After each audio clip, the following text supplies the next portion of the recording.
When Ravi saw that black pumpkin sitting at his doorstep, his feet froze to the ground. He could not move. He could not speak, because the carved eyes of that pumpkin were staring directly at him. The night was thick with a heavy silence when Ravi first noticed it. There, sitting on the stone step of his new home, was a pumpkin. But this was no ordinary pumpkin. Its surface was jet black, a deep obsidian color that seemed to swallow the moonlight instead of reflecting it.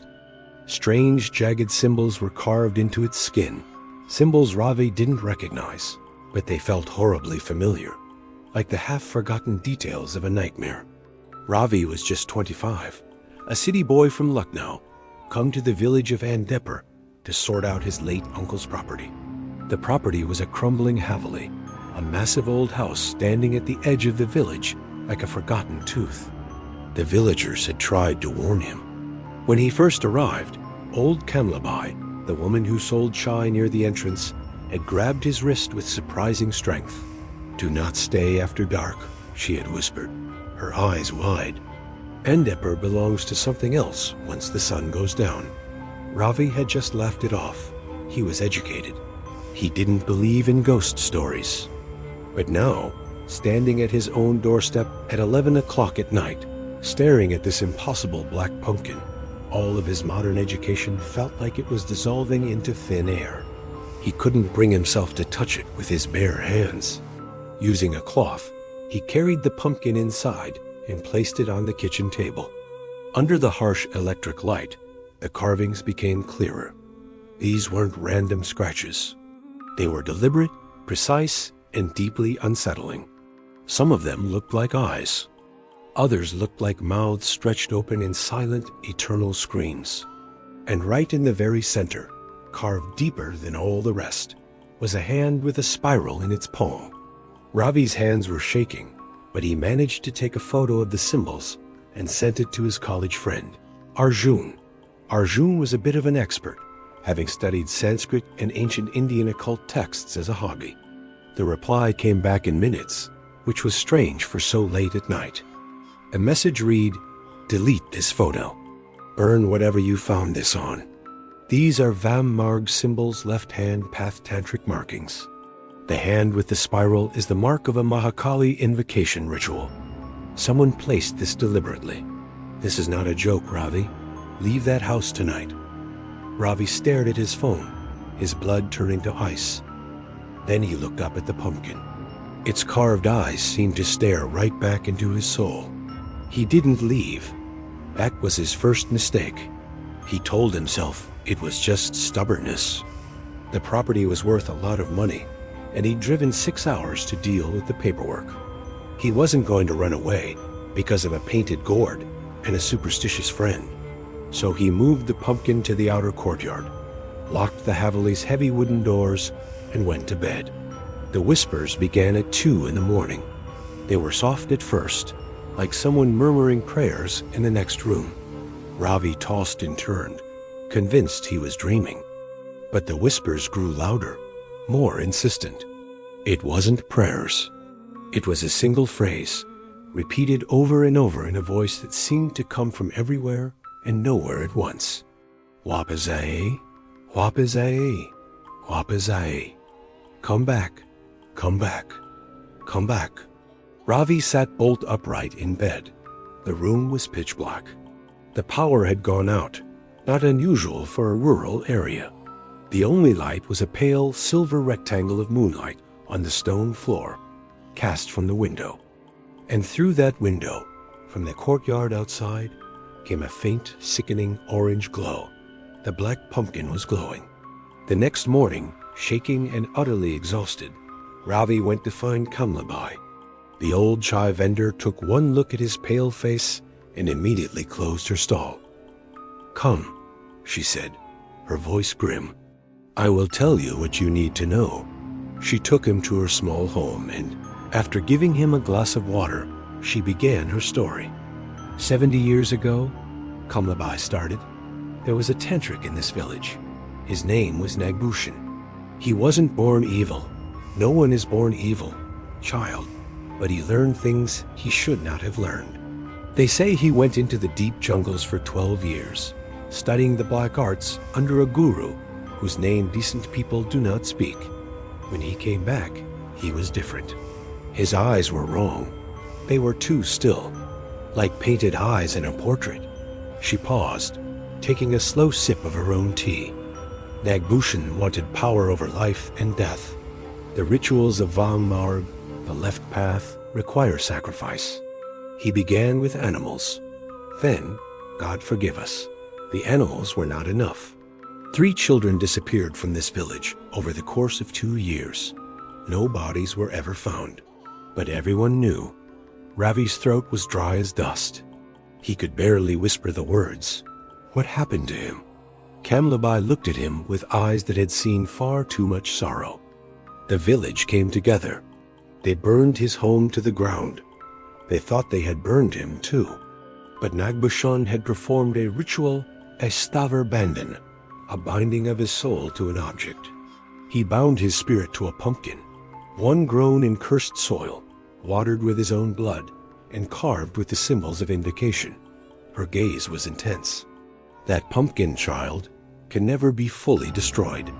It returns. Every few years, it appears at the door of someone connected to this Haveli. Your uncle received it once.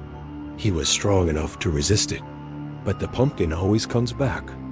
That night, Ravi couldn't sleep.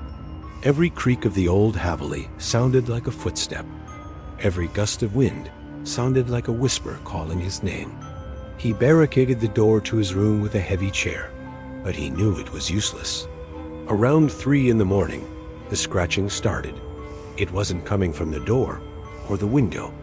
It was coming from inside the room, from the floorboards. Slow, rhythmic scratching. Scrape, scrape, scrape.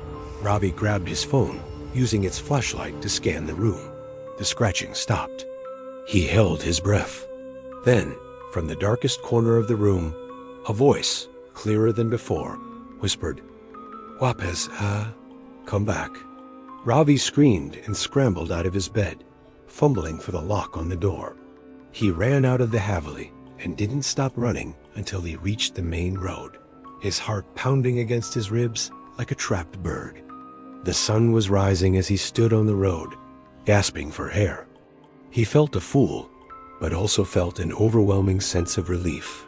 He would sell the Haveli, take whatever he could get, and never, ever return to Andipur. He called a taxi from a nearby town and spent the day finishing the bare minimum of paperwork, avoiding the Haveli completely. As evening fell, he was finally ready to leave for good. Before driving off, he walked to Kamlabai's now empty chai stall.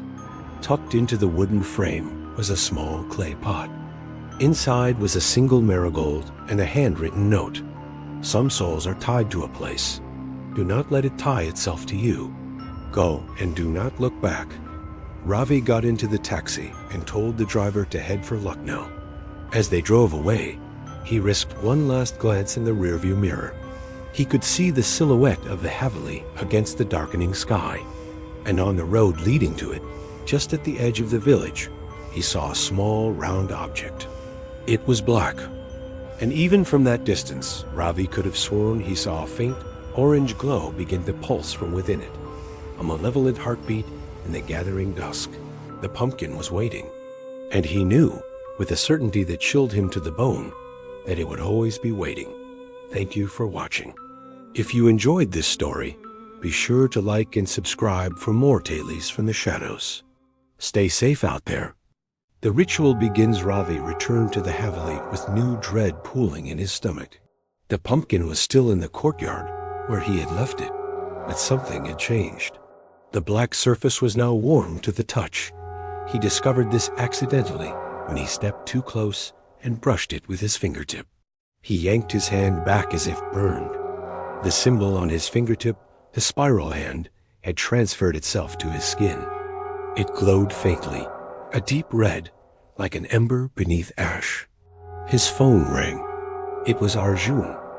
I've been researching all night, Arjun said without greeting. The stavar bandhan ritual you're dealing with. It works in stages. The pumpkin marks its target first. That's the touch. Then it begins to pull the target's life force gradually, feeding Nagbushun's spirit so it can fully manifest and possess a physical body. You need to break the connection before the mark deepens. How? Ravi asked, staring at the glowing symbol on his finger. There's a counter ritual, but it's complicated. You need 3 things: ash from a Shiva temple, stuni, the sacred fire, turmeric mixed with holy water, and a specific mantra recited at the precise moment of the next midnight. But Ravi, listen carefully. During the counter ritual, the spirit will try to stop you. It will show you things. It will use fear as a weapon. Whatever you see, whatever you hear, you must not stop reciting the mantra. If you stop even once, the binding reverses. Instead of you breaking free of the pumpkin spirit enters you permanently. The night of reckoning, Ravi spent the day in preparation. He visited the small Shiva temple at the edge of the village, where the priest, an elderly man named Pandit Shukla, looked at the mark on Ravi's finger with grim recognition. I have seen this before, Pandit Shukla said quietly. He did not ask questions. He gave Ravi ash from the duni in a small clay pot and blessed him with such earnestness that Ravi felt, for the first time, genuinely frightened. When a religious man is serious rather than theatrical, the fear becomes real. Midnight approached like a slow tide. Ravi sat cross-legged in the courtyard, the pumpkin before him, the clay pot of ash to his right, the turmeric paste in a small bowl to his left. He had written the mantra on paper. Arjun had sent it, carefully transliterated, and read it aloud 100 times during the day to memorize it perfectly. At 11:58, the pumpkin began to shake. It vibrated on the stone floor, a low, grinding sound like millstones moving. The carved symbols on its surface lit up one by one, the eyes first, then the mouths, then the central hand, blazing a furious orange. The temperature in the courtyard dropped sharply. Ravi could see his own breath misting in the air, though it was a summer night. At 11:59, the pumpkin cracked open. Not shattered, cracked deliberately, like an egg hatching.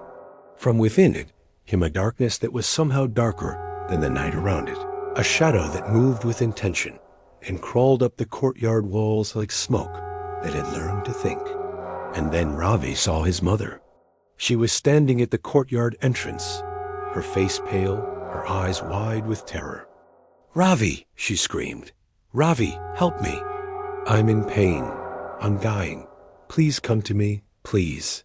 His fingers trembled. The mantra faltered in his throat. It will show you things. Whatever you see, whatever you hear, you must not stop. He closed his eyes and began to recite. The vision of his mother screamed louder. Then it changed, became his father, then Arjun, then Kamlabai, each face twisted in agony, each voice begging him to stop, to come, to help. The shadow moved closer. He felt it at the edge of his skin, probing, searching for the crack in his will. He did not stop. The breaking at the stroke of midnight, Ravi smeared the turmeric paste over the mark on his finger, placed his ash-covered hand flat on the pumpkin's cracked surface, and spoke the final line of the mantra with every ounce of conviction he possessed. The sound that followed was not a sound any natural thing could make. It was like a scream folded inside a silence, like a door slamming in a room that had never existed. The shadow contracted violently, rushing back toward the pumpkin as if being vacuumed inward. The carved symbols burned brighter for one blinding moment, and then went dark. Not dimmed, dark. Completely, finally, permanently dark. The pumpkin collapsed inward on itself, crumbling to black dust that smelled of old earth and something sharper, something acrid, like lightning had struck nearby. The mark on Ravi's finger faded, first from red to pink, then from pink to nothing. The skin was clean and unmarked. The courtyard was silent. The night was warm again. Morning in Andhra swept the black dust into the clay pot, sealed it with wax, and brought it to Pandit Shukla at dawn. The priest buried it beneath the roots of the peepal tree in the temple courtyard, chanting prayers as the earth covered it. "Is it over?" Ravi asked. Pandit Shukla was quiet for a moment. "The spirit is diminished, very greatly diminished. Whether it is entirely over." He spread his hands in a gesture that was not comforting. Nagbushin spent decades building his power. These things are rarely entirely over. But you have done what could be done. The mark is broken. The connection is severed. You are free. Ravi sold the Haveli. He sold it quickly and at a price lower than its value, and he did not feel bad about it. He told the buyer it needed structural repairs, which was also true. He never returned to Andepur. Epilogue. The pumpkin that returns Kamlabai still sells chai at the entrance to Andepur village. She is older now, more bent, but her eyes are as sharp as ever. Sometimes, when a traveler stops and asks about the Haveli at the edge of town, she tells them to keep driving. Most of them laugh politely. She does not mind. She has lived long enough to know that the world is divided into two kinds of people: those who have met something in the dark that cannot be explained, and those who have not yet met it. The pumpkin, she knows, was not entirely destroyed. These things never are. Somewhere, in cursed soil, nourished by old darkness and older cruelty, the seeds wait. Seeds carry memory. Seeds carry intention. And someday, on a night when the moon is wrong and a new person arrives at the right doorstep, the pumpkin will return, black as obsidian, warm to the touch, waiting.